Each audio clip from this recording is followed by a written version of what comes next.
Caribbean batsman Chris Gayle अपनी फ्लैम्बॉयंस के लिए पूरी दुनिया में जाने जाते हैं। चाहे वो बैटिंग कर रहे हो, चाहे उनका लाइफस्टाइल हो, चाहे उनका सेलिब्रेशन हो, हर चीज उनकी फ्लैम्बॉयंट होती है। और कुछ ऐसा ही फ्लैम्बॉयंस नजर आया जब उन्होंने गुजरात बनाम बैंगलोर के IPL मैच नंबर 20 में अपना अर्धशतक पूरा किया।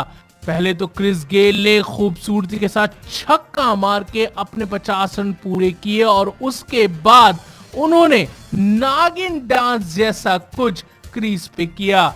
ऐसा लगा कि शायद क्रिस गेल नागिन डांस कर रहे हैं अपनी सेलिब्रेशन करने के लिए, लेकिन बाद में पता चला कि उन्होंने ग्राउंड की मिट्टी उठाकर अपने बल्ले पर लगाई और एक खूबसूरत से जेस्चर दिखाया कि वो अपनी इस नॉक को कितना तवज्जो देते हैं। बहरहाल इस मैच में क्रिस गेल ने 77 रन्स बनाए और अपनी टीम को स्किपर विराट कोहली के साथ एक शानदार 122 रन की शुरुआत दी। लेकिन उनका ये नागिन डांस आने वाले कुछ समय तक जरूर चर्चा में रहेगा।